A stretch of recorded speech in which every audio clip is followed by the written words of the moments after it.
Hey friends, welcome to Your Story Matters podcast. My name is Michaela, and I am so happy you're here. My hope for this show is that we experience the power of storytelling and understand that we are the main characters in our story so that we can live as our truly authentic selves. You're in the right place to hear real stories that will challenge, inspire, and encourage you on your personal growth journey. I hope you enjoy. Today on the show is Tracey G. Tracey G is a certified leadership coach and consultant who is a sought-after speaker and facilitator nationwide. She is endlessly curious about how people can learn more about themselves and come alive to their unique sense of meaning and purpose. She feels honored to have worked with a breadth of incredible individuals and organizations, including UC Berkeley, the Miami Heat, and Coca-Cola. But her greatest ambition in life remains to pet as many dogs as possible. Here's my conversation with Tracey. Hello, everyone. Welcome back to Your Story Matters podcast. I am so happy to be here with you today, and I am equally, if not more happy, to spend time with Tracey G today. Tracey, welcome to Your Story Matters. Thank you so much for having me, Michaela. This is going to be great. See, we're already wearing colors, so anyone, we don't talk about this ahead of time, but it's just a match made in heaven whenever you're wearing the same color. It's a great sign, yeah. I love it. All right. So the biggest question that we ask here is, because I'm an Enneagram 4, I like to go deep right off the bat, is what is your story? My story, that's such a great question to start with. I was someone that in college, I came to faith. So I didn't grow up with any kind of religious background or anything like that. I came to faith. And it was also around that same time that I started to feel like I got to know myself. So I got really interested in tools that could help interpret, who am I? How do I move in the world? What does this mean? So my journey with discovering God and discovering myself was really intertwined. And in college, I think that's a natural time to do that sort of thing. But that really came together. And after I graduated, I came on staff with the organization that introduced me to Jesus. So I went into ministry. So this is a college ministry. And I felt like I had discovered the best job in the world, because I got it to continue to do those things, help grow in my own understanding of God and my understanding of self, and do that with other people. And I continued on that trajectory for 20 years. So I stayed in the same organization, had lots of different roles, but then in my mid-40s hit this brick wall where the next move I thought I wanted, that was my dream job, and it's this is going to be so exciting. This is going to be the next level of growth, and then got rejected, which I never saw coming. I thought I was going to stay in this organization for the rest of my life. And that huge disruption, it made me question everything I thought I knew about myself, about my future, about all the things. And I was so depressed. I just didn't even know how to make sense of any of that. My husband at the time was like, I've never seen you like this. And it was true. I am an Enneagram 3. So there's a quote that's you've never seen anybody as sad and depressed as an Enneagram 3 who has failed. That was me in that time frame. But as I pulled back, and actually in that period of time, the Enneagram was wildly helpful to me to come back to questions right, who really am I apart from this whole system, apart from any external validation, apart from any role? What is true about me? What is the most authentic version of me? And what does that mean? And I think it still came back to my heart for the love of God, my heart for people to know themselves and to grow. That was the thing that was most clear. So I started to experiment. I started to learn some tools. I got certified in Gallup Clifton Strengths. I got certified in Enneagram. Some of these, again, these things that have been helpful to me, I felt I want to get better at learning how to use them, and then started to create my work out of that. And so really what I tell people now is rather than getting my quote unquote dream job, I learned how to create my own dream job and have gotten to do that. And I think, part of my story too is that I feel I came to this also somewhat later in life. The story that we get told, which is you should have yourself figured out at 18, and then you just do that for the rest of your life until you retire. That was part of my crisis, was clearly that's not happening for me. I'm here in the middle of my 40s, not knowing which way is up.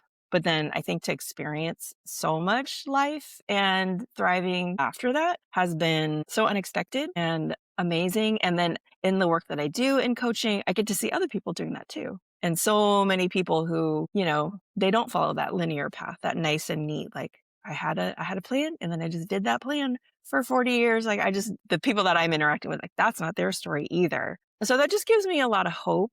That's why I love, even the topic of your podcast and what you're helping people do. I think it's really important to have these conversations and to help people realize like, yeah, there isn't a one size fits all. There is no magic bullet. There is no magic plan that you just have for forever and ever. But yeah, I started to step back and learn from some of those themes. And that's been huge for me. That's awesome. I don't know when it became so ingrained in my body that you should be known for doing one thing. Yeah. It wasn't really instilled in my parents because my dad has been at the same job for years and years. That is just his personality and what he does.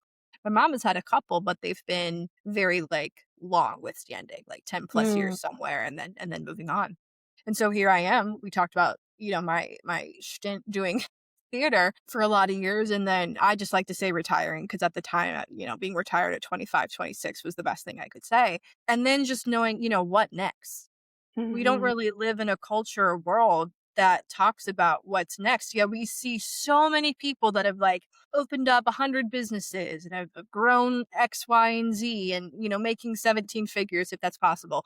And just doing all of these things that are this is phenomenal. But it's then everyone in my neighborhood has been at the same job forever. So in your experience, can you kind of talk about this dichotomy of wanting to create and do a fun thing, but also living in a world that's just has so many parameters? At least it feels like that way to me. Mm-hmm. Yeah, for sure. I mean, I started interacting with so many people who would come to me for coaching and they were asking that what's next question, and they would, when they would stop and try to ask themselves, what do I want? It was just a blank. They're like, I don't know how to answer that.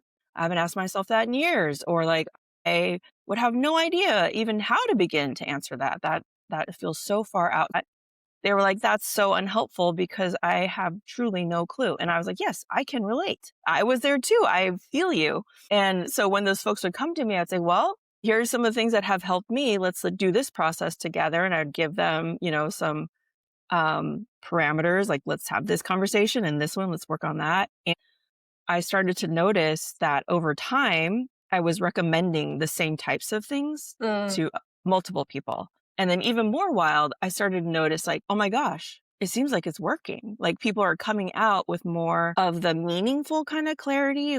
Oh, this is moving me closer to who I am as a person who's thriving, as a person who's experiencing joy in the things that I'm doing. And it, like you said, it looks a ton of different ways. There was no squeezing into a formula, but I noticed the types of awareness and conversations that were happening to build that thriving were similar. And so that I started to distill down and do a deeper dive, what makes this hard and how do people actually get helped in this? And that's what I wrote about in my book that came out earlier this year. It is all around that process. Why do we get told knowing what you want is just an automatic? Because for a lot of times it's not. And especially, like you said, when you've come out of a period where you were headed in one direction and now to switch and pivot, that's just so confusing, But but no, I think that really it comes down to people being able to honestly and meaningfully distill down what is it that I truly want? Because then you can create from that place. You can create from a really strong inner clarity and start to build that outward clarity from that. But otherwise, I think it is really easy to get caught up in we should do that. We should do that. This is the right way to do everyone's life, even though we're all wildly different from each other. And over time, again, I started to notice where people landed was all over the place, truly different paths of making shifts that they never thought they could make, or breaking into new paths, or being very smart and creative with how they design their lives, but it had to start from an awareness of what is that? But like I said, that's not always easy to do. Sometimes that's a lot. That's one of the hardest questions to answer. Absolutely. And sometimes self-awareness is easier for the people that are naturally curious about it. And then Mhm. for others, it's almost like they have to kind of go through something so alternating that there is no choice, but who am I? What do I want?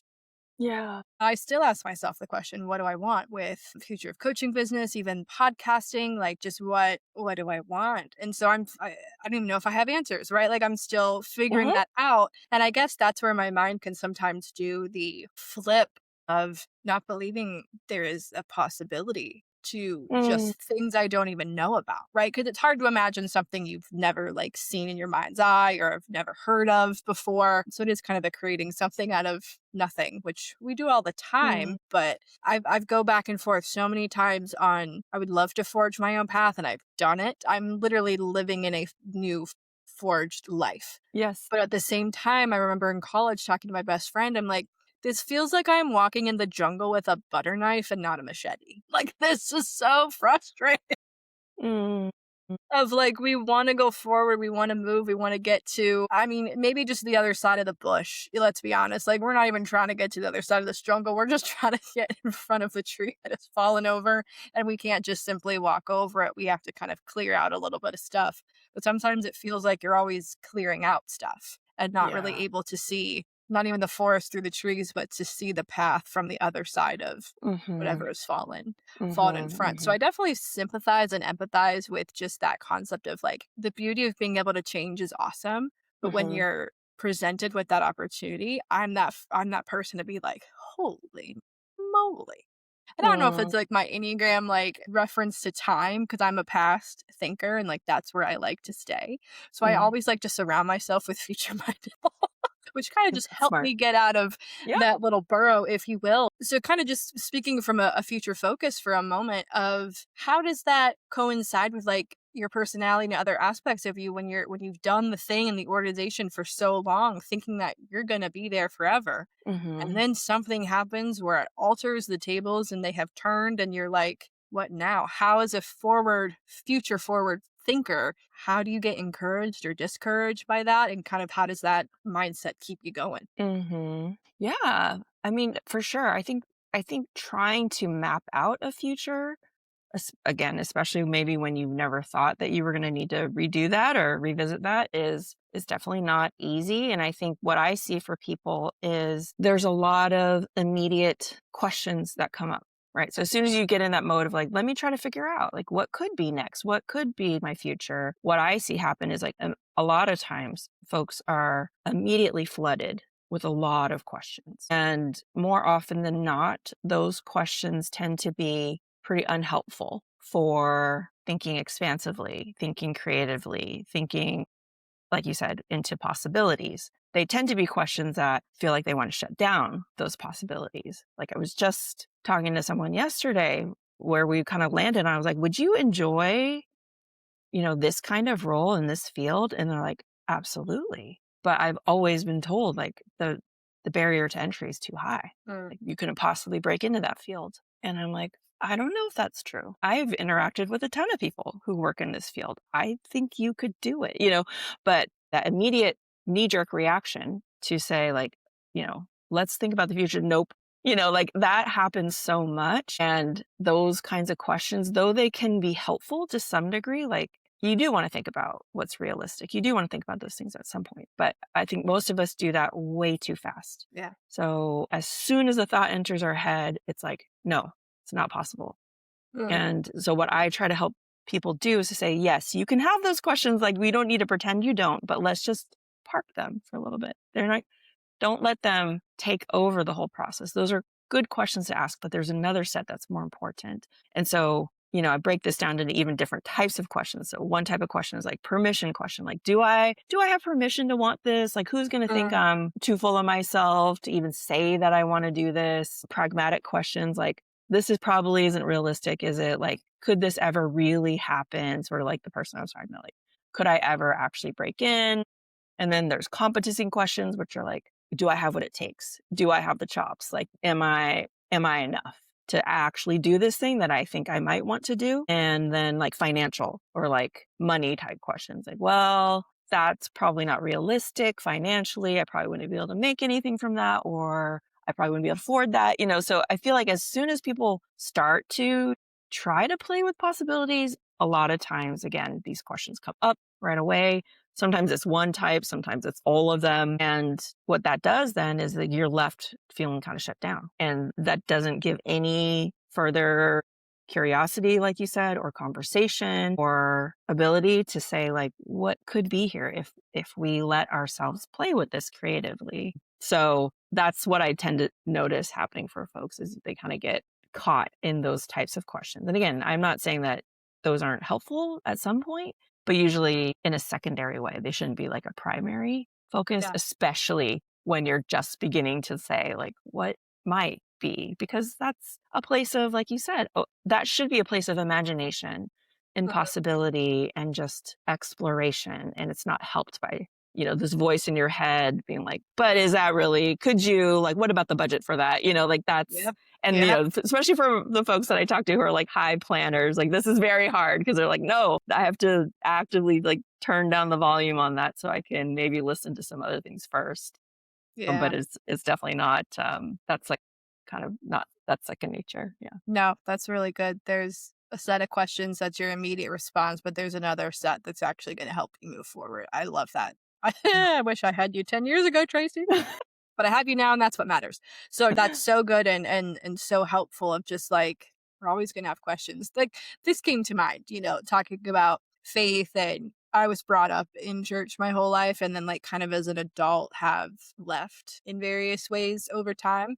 And so I'm just thinking of like kind of like that sensory overload when you have all these questions about what's next, and trying to organize. Even the best of us are still like, where, it's like God telling Abraham, like, your descendants are going to be as countless as the stars in the sky. That's what I think of when it's like, there are possibilities. Now, there are good possibilities, bad, and everything in between, right? Like possibilities that make sense for what you're doing, and possibilities that are just like fruitless, will never see the light of day, right? So kind of just rule those out. But just looking at the nighttime sky, it's like, that's a lot of stars. Mm, And yeah. even like depending on the season that you are in on literal physical Earth, you're going to see more or less stars. You know what I mean? Even Yeah. every night, you're going to see a different kind of sky. So that terrifies and is daunting to me, while also exciting. But I wonder if Abraham was kind of like, Yeah. Lord,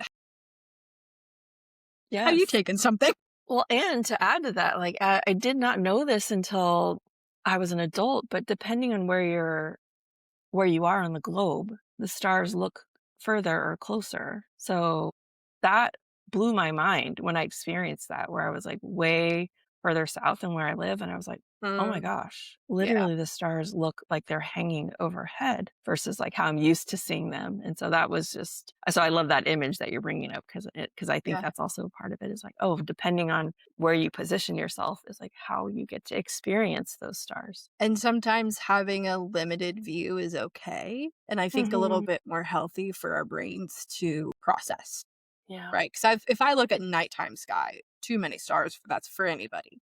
But if I just look at the stars out my bedroom window and like just focus on the parameter that is my window, I'm like, okay, that's more manageable, right? We can take that in. We can, chew and swallow, let it marinate for a while. Yeah, instead of a whole galaxy to contend with, that just kind of makes me nervous as I'm thinking on it. Like, that's too much. That's way too much. And so that can kind of send people in a downward, spiral, no pun intended. So you said earlier when talking about your story, like you reached a point of depression, and for threes, like that's just a terrible word, right? Threes are on top. Threes are the ones that are on top of the world all of the dang time.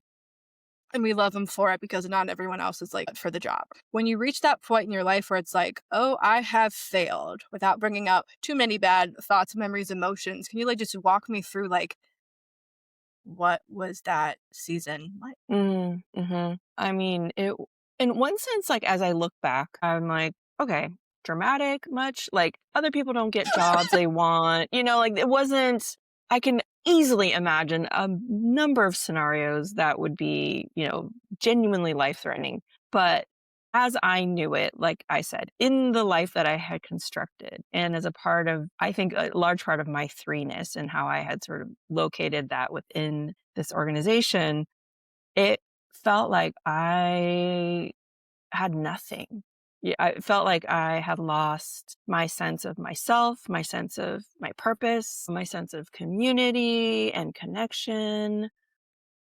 And so like in one fell swoop, it felt like, wait, I don't know myself anymore. I don't know my sense of purpose. Like, again, all those things. And it was terrifying. Like I said, depression is the best word for it because I felt frozen. I felt devastated. Some days I felt very angry and I didn't know also how to deal with that. Like, is that okay? Is that not okay? Is that all right? Do I have permission to feel this? And I think like part of the depression was like, I can't see myself staying here Mm, in this place anymore. I don't want this, but I've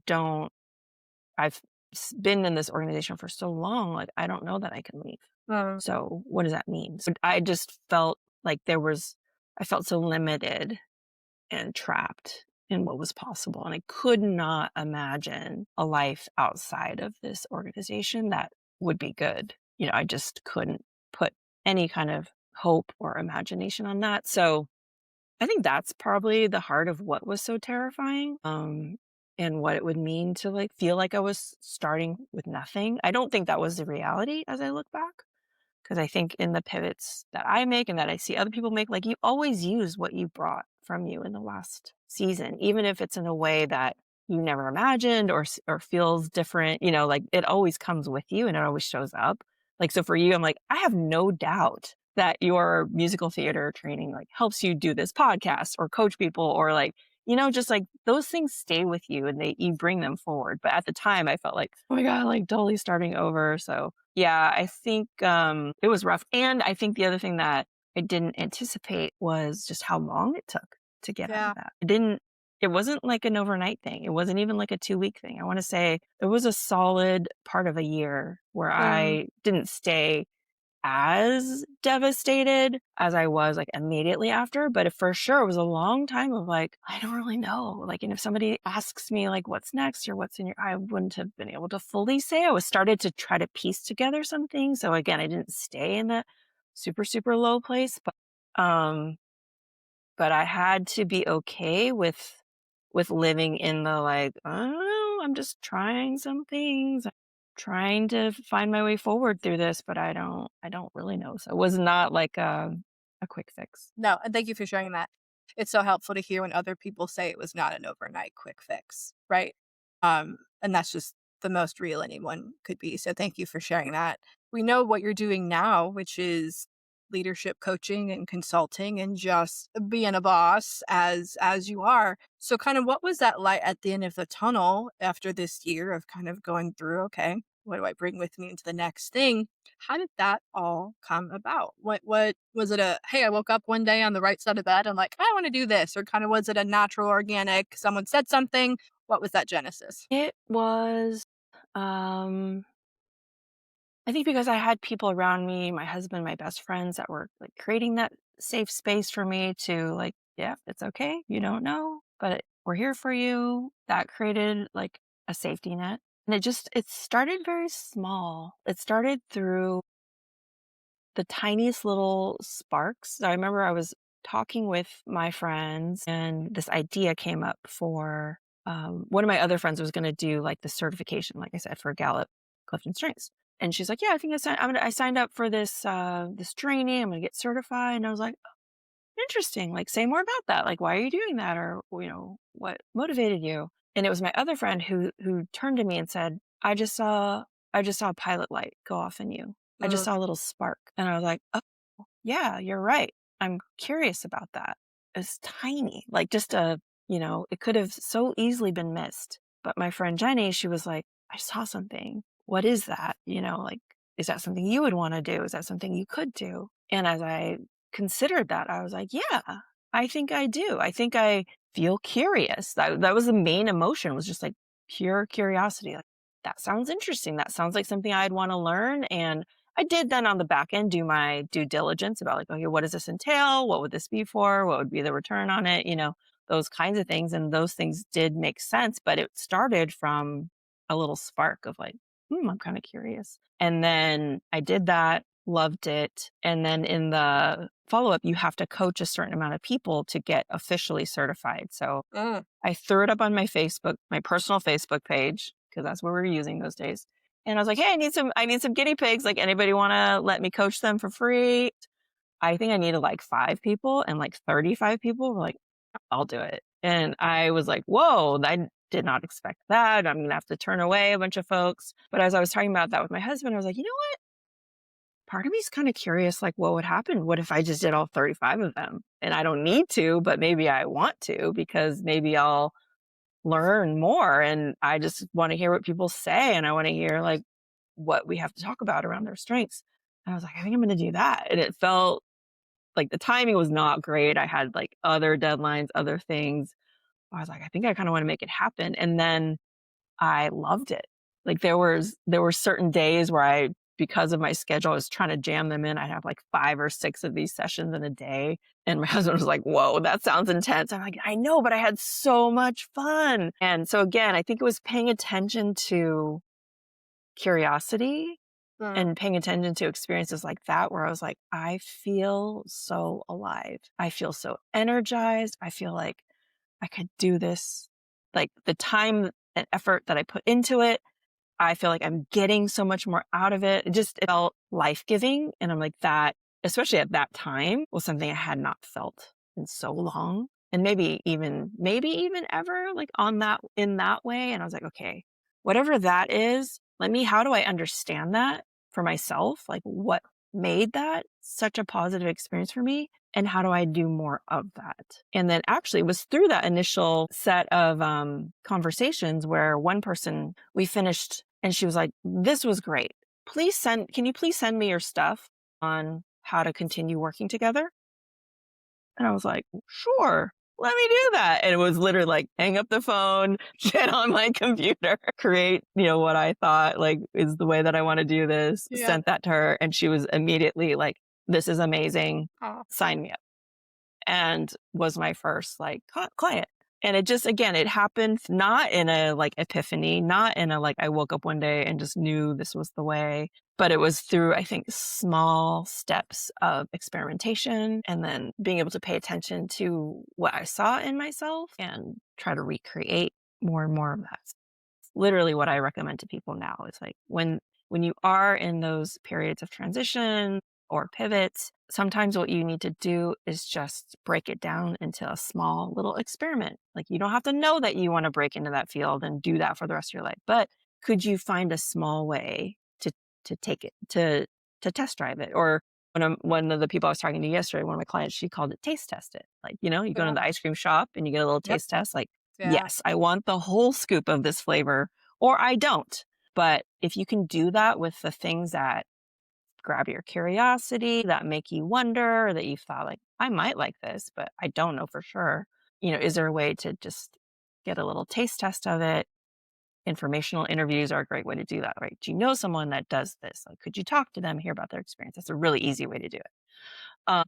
But there's lots of other ones as well. So I think building that muscle of like, let me just experiment. And either way, I'll learn something good. Either I'll find, yes, this is for me, or no. And that's also really good clarity. Like when you know what isn't for you, that's also really, really helpful. Yeah, Tracy, that is so, so good. Why leadership? What was the pull to kind of make that what it is now? It's a word that I often have tension with. So it's kind of funny that I've landed on that, because I think sometimes what people think of when they think of leadership is, we were talking about this before the show, like they naturally think of like, oh, you run a Fortune 500 company, or CEO of this, or you have this like recognized title. And I don't really subscribe to that way of thinking about leadership. I think leadership is much more holistic. Like I think it comes out of who we are first and foremost, much more than what we do. I don't think it's role based. Like I think, some of my clients who are parents who have chosen to stay at home with their kiddos, like to me, that's a form of leadership, because it is showing up as who you are in a way that you want to make a positive impact on other people around you. So my definition of leadership is quite broad, and it's quite quiet sometimes, right? It doesn't always have to be on Forbes or this or that to me for it to count as leadership. And I just even think that notion of what does and doesn't count as leadership is often so weird and problematic. So Yeah. I don't really buy into that. And so for me, leadership, I think it just means wanting to show up in the world Mm. in a way that somehow brings light and impact to other people in a positive way. And truly, I think all of us can be leaders. And it's a matter of finding our version of that, to find, like, again, where our aliveness, where the things that make us come to life and that energize us, what is that? What is that for us? And then how do we aim that towards making a positive impact on other people around us? I like that. I like that leadership can sometimes be quiet because we always are shown the image, or either we're shown the picture or the image comes to mind of someone on a stage or someone holding a megaphone. And sometimes the most impactful leaders are the ones that you really don't even hear or see, right? In a Mhm. big stage. That's so important to say. And Absolutely. your And we experience need with it all. And given the state of our world, like, we need every form of leadership. So why are we discounting any version of that? Like, we need all different types. Anyway. absolutely, absolutely. And so in your experience with that wonderful definition of leadership, what makes a good leader in even like a holistic sense? I had a mentor once tell me that, the work that I was doing as far as my own self-awareness, healing, going to therapy, reflection, things like this. And she told me that is your PhD. Mm, That's the credential for the work good. that you want to That's good. do. And I was like, "Ooh, that hit really deep." And I was like, yeah, I think she's right. I think that that is true. And I only believe that more now than I did when she first told me that. Because I think it, again, to my way of thinking, that inner work is never going to feel urgent. It's never going to feel, you may or may not have someone else in your life telling you, like, hey, you better do this. But I think that's what it all boils down to, Mm, because it's so much about character. It's so much about who you are. Yeah, I'm always interested in experiences that people have with leaders when they're like, yeah, it was more than what they said. It's more than what they did. It was like something just about their presence connected. And I'm like, yes, that's it. So I think there's a quality of presence and of true leadership that comes through when we have tended to that part of ourselves, to the unseen, to the, unsexy, whatever mhm. parts of our journey. And it really does come through in much more than we have been led to believe, I think. Beautiful. I love having authors on this show talking about their process. And my first question is always just, did you always have a book inside of you? Mm. How did it get to a point where I have things and they need to go on paper and people need to see them? So what was your process for thinking, hey, I have book and I need to write book? When I was starting to kind of come out of that season of depression and my funk, and I was learning how to do the thing that I was talking about as far as, like, not letting the questions overwhelm. And it was just like, let's take an honest assessment of, what do I truly want? What would I say if all things were possible, if there was no parameters I was putting on myself? And one of the things that would often show up was like, I want to write. But it was like, definitely not like I know what it would be about or how that process should work or how that's going to unfold. I knew none of that. I just was like, oh, there's something in me that wants this. So let me just notice that. Do I want to do anything with that? No, not really right now. I don't really even know where I would start, but I'm just paying attention. Yeah. And then years later, I had created a workshop around some of this type of inner work of, like, how do you figure out what you want and what stops you, what helps you? How do you do that thoughtfully if you're somebody who's like, I have no idea, like the people that I had been working with. And someone came through that workshop and later became an editor. So initiated with me and said, hey, would you ever turn this into a book? Mm, Or would you ever want to write? And I was like, in fact, I do want to write. And interesting that you're saying maybe this could be something that would take a book form. And I was like, let me sit with that. And I think unlike most of my other ways, I tend to make decisions where I'm like, I don't know, let's just try it. Let's see. It felt different. It felt like, no, I really want to do this now. And I want to do it now. So wrote a proposal, found an agent, got the book out. So it was also like a process that unfolded through, trying some things. When I first wrote that proposal, I had no idea whether it would ever see the light of day. Because when she said that to me, I was like, maybe, but I'm not famous. So how's that going to work? Because I thought you had to be famous to write a book. Yeah. Yep. And she was like, well, not always. There can be paths. And I was like, all right. So similar to, even what I was talking about with that other person, I was like, maybe I want to, but it doesn't matter if I want to or not. Like, this is not possible. Yeah. And it took someone else being able to say me or not. And and the whole time I knew like this may not go anywhere, because I just know that I was didn't know, but learning the reality of publishing was like, I might get rejected. But at that time it was truly like, but I think it'll still be worth it. I think I will use the work that I'm putting into this proposal in some other way, and I'm trusting that this sense of momentum and interest and curiosity, it will lead me somewhere good, even if it's not what I initially thought as far as a book. But it did come out the pieces came together, found the right publisher, I adore my editor. So yeah, I think it was like step by step, but it definitely started with I think this is something I would like to do someday, even if I have no idea what that's going to look like. So nowadays when I tell people tell me what your wild dream scenario would be, because either that's going to show you something significant about what you want, and it might give you ideas of how to create it, that core desire in other ways, or it could literally come true. Like, because that's what I would have said. Like, what's your wild dream? Write a book, right? And I'm like, either that's going to generate the learning or the process to uncover what the right next thing is, or literally that can happen, So I think that's why I'm a huge fan of giving ourselves a lot of permission and space to think as expansively as that. So I love exercises that are like, don't put any parameters on yourself. Don't limit yourself. Just like, what is the wildest version of your dreams? And I love it when people can tell me that, like, yes, this would be my dream scenario. I'm like, great. So either you're going to learn how to create that in other ways, or you're going to do this. And that's so exciting to me.